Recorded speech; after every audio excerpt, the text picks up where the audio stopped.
ओम परमात्मने नमः. नमस्कार, मी आहे तुमचा मित्र जीत. गीतेच्या 53व्या भागामध्ये तुमचं मनपूर्वक स्वागत आहे. अध्याय 2, श्लोक 2. श्री भगवान उवाच.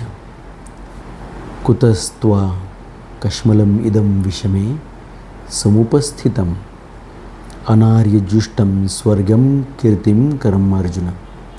श्री भगवान म्हणाले, पहा, येथे भगवान पदात भग शब्दात जो मतुप प्रत्यय योजलेला आहे तो नित्ययोगात केला गेला आहे. कारण संपूर्ण ऐश्वर्य, धर्म, यश, श्री, ज्ञान आणि वैराग्य हे 6 भग भगवंतामध्ये नित्य विराजमान असतात. पुन्हा एकदा ऐका. ऐश्वर्य, धर्म, यश, श्री, ज्ञान, वैराग्य हे 6 भग नित्य भगवंतामध्ये विराजमान असतात. म्हणून त्यांना भगवान म्हणतात आणि त्यांच्या ध्वजाला भगवा म्हणतात. भगवतीमध्ये विद्यमान असतात म्हणून तिला भगवती म्हणतात. तिच्याही ध्वजाला भगवा म्हणतात. लक्षात घ्या, हे 6 भग आहेत. भाग्याचे हे द्योतक आहेत. पहा, ह्या सगळ्या गोष्टी भगवंताजवळ असतात आणि त्यांचीच याचना आपण करत असतो. हे 6 भग हे आपल्याजवळही असावेत. लक्षात घ्या, ज्याला आपण वंदन करतो त्याच्या गुणांचा आपल्याला लाभ होत असतो. भगवंताच्या शरण जायचं आहे, त्याला वंदन करायचं आहे, त्याला नमन करायचं आहे. त्याचं कारण असं आहे की नमने किंवा वंदने तत् गुणम लब्ध्वा. ज्याला आपण वंदन करतो ना त्याच्या गुणांचा आपल्याला लाभ होतो. हे 6 भग आहेत. हे 6च्या 6 भग आपल्याला लाभावेत ही नक्कीच परमात्मसिद्धी आहे. हे लक्षात घेतलं पाहिजे. अर्थात याच्यामध्ये वैराग्य हा खूप महत्त्वाचा भाग आहे हे समजून घेतलं पाहिजे. हे सर्व असताना, उरलेले 5 असताना वैराग्यसुद्धा या भगवंताकडे आहे. राग किंवा अनुराग नाही, द्वेष तर नाहीच नाही. लक्षात घेतलं पाहिजे. त्यामुळं त्याच्या गुणांचा लाभ व्हावा आणि आपल्या मानवी जे काही गुण आहेत त्या गुणांपासून आपण लांब व्हावं, जे बायोलॉजिकली आपल्याला आलेले आहेत. अर्जुनाच्या मनामध्ये ज्या गोष्टी येतात, जो विषाद येतो, लक्षात घ्या. आणि भगवंताचे गुणसुद्धा मानवी गुण आहेत हे समजून घेतलं पाहिजे. मानवामध्येच ह्या सगळ्या गोष्टी आहेत. तर त्याच्या त्या अत्युच्च टोकापर्यंत आपण सर्वांनी जावं हीच इथे कामना आहे. कामना ही आध्यात्मिक असल्यामुळं ही कामना योग्य आहे हे लक्षात घेतलं पाहिजे. अर्थ असा आहे की हे अर्जुन, या अशा विषम प्रसंगी तुला ही भीती कोठून प्राप्त झाली, जिचे श्रेष्ठ पुरुष सेवन करीत नाहीत, जी स्वर्ग प्राप्त करून देणारी नाही आणि कीर्तीही करविणारी नाही. पहा, भगवंत सांगतात. याचं भाषांतर असं आहे की श्री भगवान म्हणाले, या विषम प्रसंगी हा शोक तुला कुठून प्राप्त झाला. हे अर्जुन, श्रेष्ठ पुरुषांनी न आचरलेली ही दुष्कीर्तीस कारणीभूत होणारी मूल्ये स्वर्गात नेत नाहीत. पहा, अर्जुन हे संबोधन देण्याचे तात्पर्य असे आहे की तू स्वच्छ निर्मळ अंतःकरणाचा आहेस. म्हणून तुझ्या स्वभावात कलुषता म्हणजे अनावश्यक भीती उत्पन्न होणे ही विपरीत गोष्ट आहे. मग ही तुझ्यात कशी आली? आणि अर्जुन या शब्दाचा अर्थ बाहुबल असा सुद्धा आहे. लक्षात घ्या. तर इथे तू तर योद्धा आहेस, ते क्षत्रिय म्हणून त्याला अर्जुन हे नाव आहे. लक्षात घ्या. आता पुढे कुतस्त्वा कश्मलमिदं विषमे समुपस्थितम म्हणतात. भगवान श्रीकृष्ण अर्जुनाला आश्चर्याने म्हणतात की अशा युद्धप्रसंगी तुझ्यात शूरवीरता, उत्साह यावयास पाहिजे होता, परंतु अशा प्रसंगी तुझ्यात ही भीती कोठून आली? आश्चर्य 2 प्रकारचे असते. एक आपण न जाणल्यामुळे होणारे आणि दुसरे एखाद्याच्या भावनेला चेतवण्यासाठी. भगवंताचे या ठिकाणी जे आश्चर्याने बोलणे आहे ते केवळ अर्जुनाला उत्तेजित करण्यासाठीच आहे, जेणेकरून अर्जुनाचे लक्ष आपल्या कर्तव्यावर जावे. पहा, कुतः हे म्हणण्याचे तात्पर्य असे आहे की मुळात हा भीतिरूपी दोष तुझ्यात स्वतःत नाही, हा तर आगंतुक दोष आहे जो सर्व काळ राहणार नाही. पहा, समुपस्थितम म्हणण्याचे तात्पर्य हे आहे की ही भीती केवळ तुझ्या भावनेत आणि वचनातच राहिली नसून तुझ्या क्रियेमध्ये सुद्धा आली आहे. हिने तुझ्यावर चांगला पगडा बसवला आहे, ज्या कारणाने तू धनुष्यबाण सोडून रथाच्या मध्यभागी बसला आहेस. आता इथे अनार्यजुष्टम पद वापरलेलं आहे पहा. आता अनार्यजुष्टम पदात जो नंग्य समास जो आहे तो आर्यैर्जुष्टम आर्यम जुष्टम या तृतीय समासानंतरच वापरावयास पाहिजे. जसे न आर्यजुष्टम अनार्यजुष्टम जर नंग्य समास तृतीय समासापूर्वी वापरला की न आर्या अनार्याहा अनार्यैर्जुष्टम अनार्यजुष्टम, तर या ठिकाणी असे म्हणताच येत नाही, कारण अनार्य पुरुषाकडून केले गेलेले आचरण ते दुसऱ्यासाठी आदर्श होत नाही. आता इथे आर्य अनार्य या शब्दाचा अर्थ काय आहे?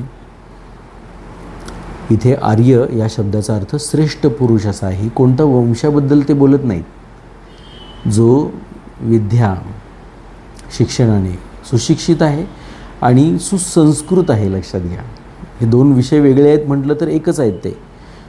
म्हणजे व्यवस्थित शिकलेला आणि ज्याच्यावर संस्कार चांगले झालेले आहेत. तो शिक्षणाशी संबंध असतोच असं नाही संस्कारांचा, शालेय शिक्षणाची, म्हणजे त्या काळाचं जे गुरुकुलाची जी पद्धत आहे ती. तर आर्य आणि अनार्य हे शब्द श्रेष्ठ पुरुष आणि जो श्रेष्ठ नाही आहे असा, जो संस्कारहीन आहे, ज्या पद्धतीने त्याचं वागणं आहे ते ग्राम्य आहे, अशा पद्धतीचं असेल तर ते अनार्य असं म्हटलेलं आहे. इथे कुठल्या वंशाचा विषय येत नाही.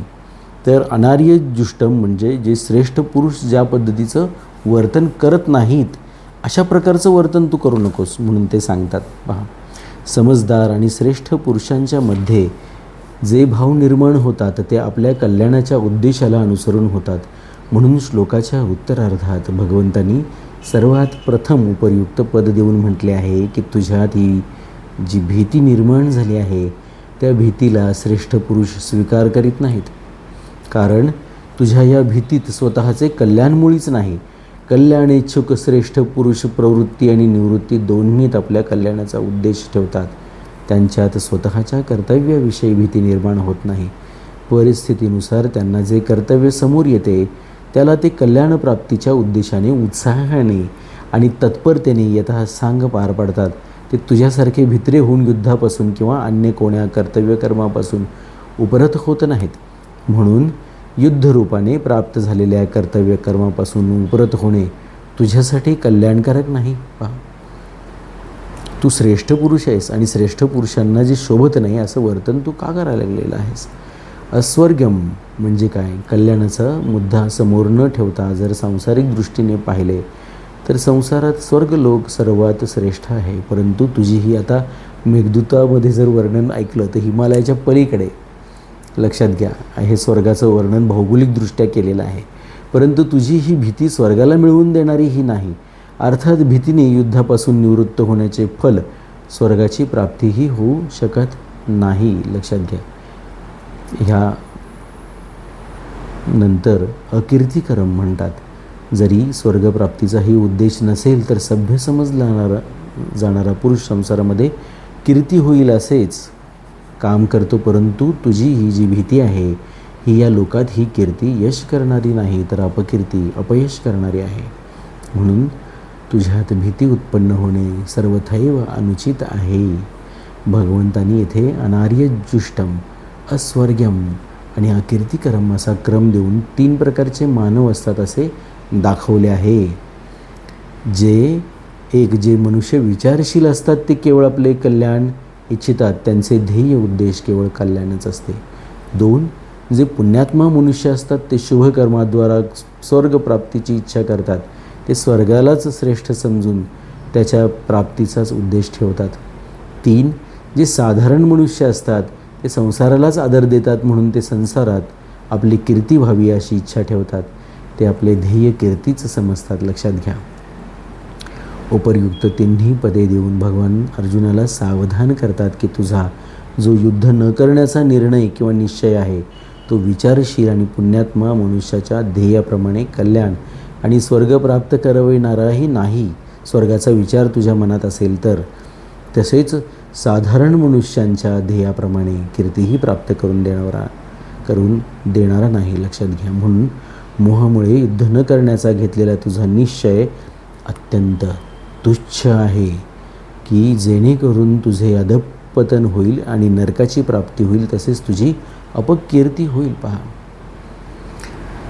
निर्णय तुच्छ आहे म्हणून त्याला तुच्छतेने झिडकारतात भगवंत. पुढे आणखीन खूप गोष्टी अर्जुनाला सुनावतील. तर हा भगवंतानी आपल्या प्रिय सख्याला विचारलेला प्रश्न आहे की तुझ्यामध्ये हे जे श्रेष्ठ पुरुषांना शोभणार नाही असं वर्तन आलं कुठून, की जे अनार्यजुष्टम आहे, अस्वर्गम आहे आणि अकीर्तिकरम आहे, या पद्धतीचं हे वर्तन आहे. हा विषाद ह्या इतक्या म्हणजे सर्वसाधारणपणे लौकिक भाषेमध्ये ते सांगतायत भगवंत आत्ता, की लौकिक अर्थाने सुद्धा हा विषाद हा अशा पद्धतीने तुच्छ आहे. या विषादाचा आपण सांभाळ करू नये. या श्लोकाचा पुढच्या श्लोकाशी संबंध काय आहे? भीती निर्माण झाली तर आता काय करावे ही जिज्ञासा दूर करण्यासाठी भगवान श्रीकृष्ण म्हणतात. काय म्हणतात ते पुढच्या भागामध्ये पाहूया. ओम परमात्मने नमः.